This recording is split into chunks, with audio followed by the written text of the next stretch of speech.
Hello friends, welcome back to exemplar CH. Friends, PGT के तहत one liner चल रहा था निजी स्केल के बारे में। आज कंटिन्यू करते हैं, बढ़ते हैं नेक्स्ट वीडियो की ओर। इंपॉर्टेंट है, वन लाइनर है। आइए शुरू करते हैं। आज का क्वेश्चन नंबर 1 है कि निजी scale talked about love sex in 60 poems 1953। तो आपको बता दें, ये पोइट्री कलेक्शन है 60 पोएम्स जो आया था 1953 में। सेकेंड पोइट्री कलेक्शन है इनका, और उसमें बेसिक तौर पे देखा जाए तो लव एंड सेक्स के बारे में वो बात करते हैं। I can not leave this island, I was born here and belong. ये लाइन निजी स्केल के पोइट्री से लिया गया है। ये बताते हैं कि मैं इस आइलैंड को कभी नहीं छोड़ सकता और मैं यहाँ पैदा हुआ हूँ और यहाँ से बिलोंग करता हूँ। तो ये निजी स्केल की पोइट्री से लिया गया लाइन है। क्वेश्चन नंबर नेक्स्ट की बात कर रहे हैं। निजी scale depicts the relation between literature and sex in India. Bharat की अगर बात करते हैं तो भारत में लिटरेचर और सेक्स के बीच में जो संबंध होते हैं ना, उसका चित्रित करते हैं निजी स्केल। क्लियर। निजी scale road his autobiography and called it 1000 failures. तो देखिएगा, उनकी ऑटोबायोग्राफी का जो नाम है वो 1000 फेलियर्स है निजी स्केल के द्वारा। नेक्स्ट क्वेश्चन है, poet lover and bird watcher is a poem that was publish in the collection the exact name. आपको बता दें, द एग्जैक्ट नेम जो है पोएट्री कलेक्शन है 1965 में आया था, और उसमें से एक पोएम है poet lover and bird watcher. Nissim Ezekiel said, I regard myself as an Indian poet write in English. मैं अपने आप को मैं जाना जाता हूँ कैसे, एक इंडियन यानी भारतीय कवि के रूप में जो इंग्लिश में लिखने का काम करते हैं। निजी स्केल के द्वारा लाइन है। Background casually is written by निजी स्केल। आपको बता दें, बैकग्राउंड कैजुअली जो है एक पोएम है निजी स्केल के द्वारा लिखा गया है। Nissim Ezekiel is poem Ezekiel's poem background casually reflect his feeling of alienation. यानी फीलिंग ऑफ एलाइनेशन मतलब अलगाव की भावना, अलगाव की भावना को रिफ्लेक्ट करता है बैकग्राउंड कैजुअली। ठीक है। In night of the scorpion the narrator father is mention not as someone analysing karma explicit. तो कह रहा है कि इसमें नरेटर के जो पिता है ना, वो मेंशन किए गए हैं नॉट एज समवन, किसी अन्य के बारे में नहीं, बल्कि एनालाइजिंग कर्मा एक्सप्लिसिट। ठीक है। एनालाइजिंग मतलब होता है विश्लेषण करते हुए, कर्मा के बारे में, कर्म जो होता है उसके बारे में यह विश्लेषण करते हुए दिखाया गया है नरेटर के फादर को। The theme of scale night of scorpion is superstition. अब देखिए, कह रहे हैं कि जो नाइट ऑफ स्कॉर्पियन पोएम है ना, जो उसकी मम्मी के पैर के अंगूठे में काट लेता है, डंक मार लेता है स्कॉर्पियन, वो उसकी कहानी जो है ना सुपरस्टिशन है। सुपरस्टिशन मतलब अंधविश्वास होता है, अंधविश्वास पर बेस्ड है यह poem. Night of scorpion poem of Nissim Ezekiel deals with the sentiments of a mother. एक माँ के जो भावना होता है ना, फीलिंग्स होते हैं ना, सेंटिमेंट्स जो होते हैं, उनके बारे में इस पोएम में बताया गया है। निजी स्केल का पोएम है night of the scorpion.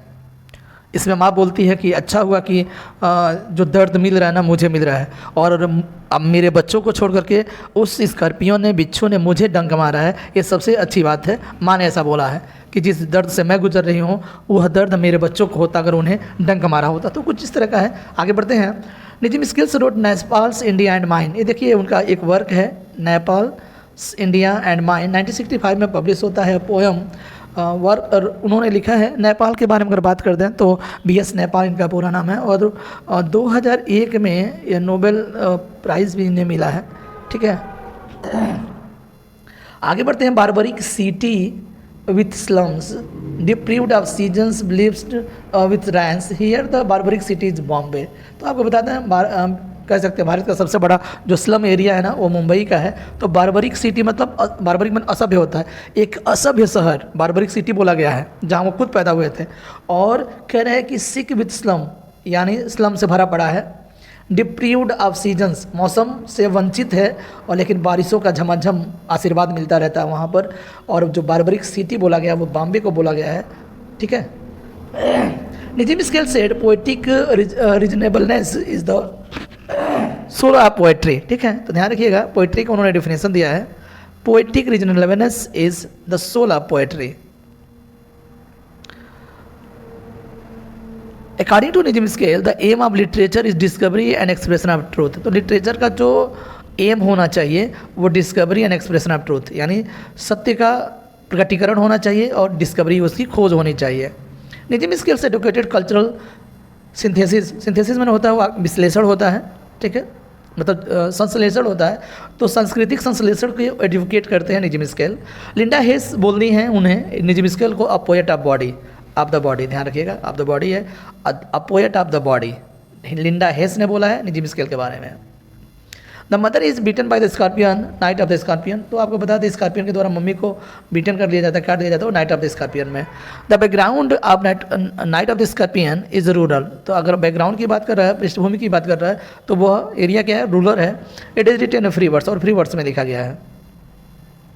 In critical ideas Ezekiel is mainly influence by T S. Eliot, तो जो बहुत सारे क्रिटिक आइडियाज़ की अगर बात करते हैं, बहुत सारे क्रिटिकल आइडियाज़ के द्वारा करते हैं लोग, तो बहुत सारे लोग बोलते हैं कि ये मुख्य रूप से टी.एस. एलियट से बहुत प्रभावित हुए हैं। कौन? Nissim Ezekiel. The theme of alienation is central to the poetry of Nissim Ezekiel, तो अलाइनेशन, थीम ऑफ अलाइनेशन है इनके पोइट्री का मुख्य जो थीम कह सकते हैं वो अलाइनेशन है, अलगाव की भावना। Nissim Ezekiel's work as a desk scrubber, desk मैंने डेस्क स्क्रबर में रगड़ने वाला, डेस्क स्क्रबर के रूप में उन्होंने काम किया है या करते हैं। Scorpion enter the house in order to take some shelter from the steady rain, देखिए लगातार बारिश हो रही थी, लगातार बारिश की वजह से स्कॉर्पियन अंदर घुस आया, वो क्या करने, तो एक शेल्टर लेने, शेल्टर मैंने क्या होता है, क्या बोलते हैं, शरण लेने, है ना, वो शरण लेने उसके घर में घुसता है और उसके राइटर के, पोएट के माँ के अंगूठे में डंक मार देता है। I am not believing in ceremony always I am enjoying your company, यह लाइन है पैट्रियट से लिया गया है, निजिम स्केल के द्वारा लिखा गया है कि I am not believing in ceremony, ceremony में संस्कारों में मैं विश्वास नहीं करता, मैं हमेशा आपकी कंपनी को एंजॉय कर रहा हूँ, यह पैट्रियट की लाइन है। फिलॉसफी एक, poverty and poetry, 3 companions share my basement room, जो मैं बेसमेंट रूम में रहता हूँ तो 3 मेरे कंपनियंस हैं, साथी, एक तो दर्शन है, एक गरीबी है और तीसरा पोइट्री है। ऐसा बैकग्राउंड कैजुअली में एजिकल साहब ने बोला है। The theme of the poem of Nissim Ezekiel is relationships, love, sex and city life, तो कह रहा है कि अगर उनके पोएम की थीम की बात करते हैं तो संबंध है, प्रेम है, सेक्स है एंड सिटी लाइफ है, ठीक है। According to Nissim Ezekiel a poem empty of knowledge is poem that merely skims the surface of life, देखिए कह रहे हैं कि a poem empty of knowledge is a poem, यानी एक पोएम ऐसा होता है, मतलब जो is a poem that merely, यानी एक ऐसा पोएम होता है जो केवल skims the surface of the life, जीवन के सतह को क्या करे, स्कीम्स मैंने हटा दे, ऐसा पोइट्री होना चाहिए according to Nissim Ezekiel. This is definition of poetry according to scale.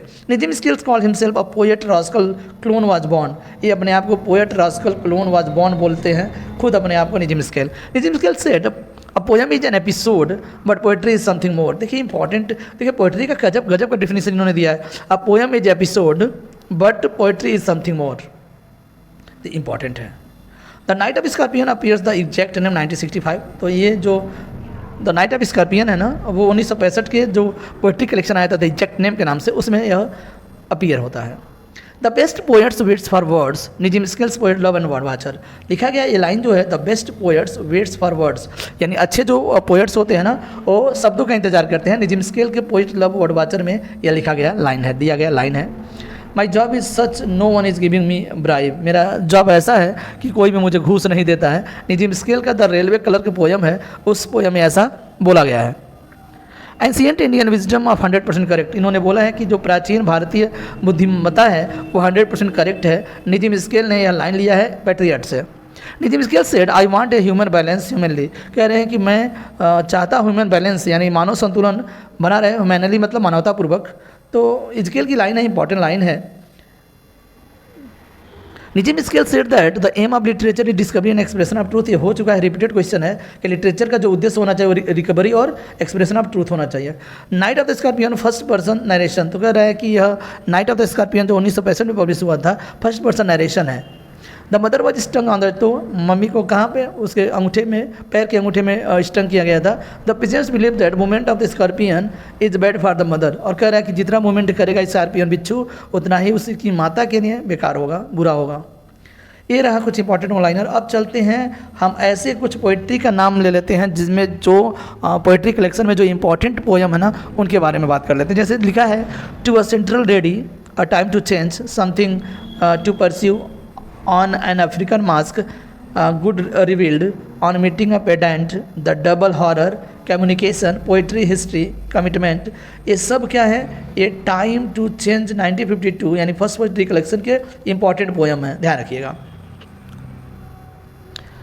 Creation, two nights of love, a poem of dedication, situation, a short story, the stuffed owl, Mary's poem, episode, remember and forget, confession, the stone, a visitor, the old abyss, the female image, a poem of blindness, nothingness, can, creation and the recluse. The recluse देखिएगा, recluse Wordsworth का भी एक poem है। तो the recluse are some significant poem of the collective 60 poems, collection of 60 poems 1953। ये second वाला भाग है, सेकेंड जो पोएट्री कलेक्शन आया था 60 पोएम्स 1953 में। तो फर्स्ट आता है 1952 में, ठीक है, टाइम टू चेंज के लिए, और सेकेंड आता है 60 पोएम्स 1953। तो इतने सारे पोएम इसमें इंक्लूडेड हैं। Sparrows walking, episode, song of desolation at the hotel, encounter, prayer, wisdom in the queues, for her aside tonight, situation, for love's regard, the language of lovers and December are some significant poems of collection of the third। तो तीसरे के नाम से ये तीसरा poetry collection है, ध्यान रखिएगा, तीसरा है, और तीसरा आया था 1953 में। इतने सारे पोएम इसमें इंक्लूडेड हैं। इंटरप्राइजेज, ये इंपॉर्टेंट है, ध्यान रखिएगा। Enterprise, lover sonnet, urban, commitment, a morning walk, case study, Jamini Roy are some significant poem of the poetry collection the unfinished man. ये क्या है, ये फोर्थ पोएट्री कलेक्शन है, अनफिनिश्ड मैन 1960 में आया था। नाइट ऑफ द स्कॉर्पियन आपको बताया, अभी मैंने बताया 1965 में पब्लिश हुआ था, एग्जैक्ट नेम से लिया गया यह पोएम है। The night of scorpion, love poem, philosophy, important है फिलॉसफी, देखिए फिलॉसफी और नाइट ऑफ स्कॉर्पियन दोनों LT ग्रेड में शामिल हैं। The visitor, the virginal poet, lover, bird watcher, progressive, fruit, platonic, women, observed, poetry, reading, progress are some significant poems of the poetry collection, the exact name 1965। इतने सारे जो 1965 का collection है ना फ्रेंड्स, इंपॉर्टेंट पोएम्स इसमें included हैं, ठीक है। आगे बढ़ते हैं। बैकग्राउंड कैजुअली भी इंपॉर्टेंट है। London, Ganga, the couple, the room, passion poems, the railway clerk से कुछ लाइन अभी हम लोग देखे हैं। Goodbye, party for miss Pushpa, TS, distance, poem of separation, subject change, tribute to an Upanishad are some significant poems of the poetry collection. Hymns in darkness 1976, hymns in darkness जो आया था वो आया था 1976 में, और ये भी पोएट्री कलेक्शन है, और इसमें इतने सारे पोएम इंक्लूडेड हैं, ध्यान रखिएगा, ठीक है। मिलते हैं कुछ और इंपॉर्टेंट ऑनलाइनर के साथ, and you are requested to subscribe our channel exemplar CH। Friends, like और शेयर करना मत भूलिएगा। Bye bye.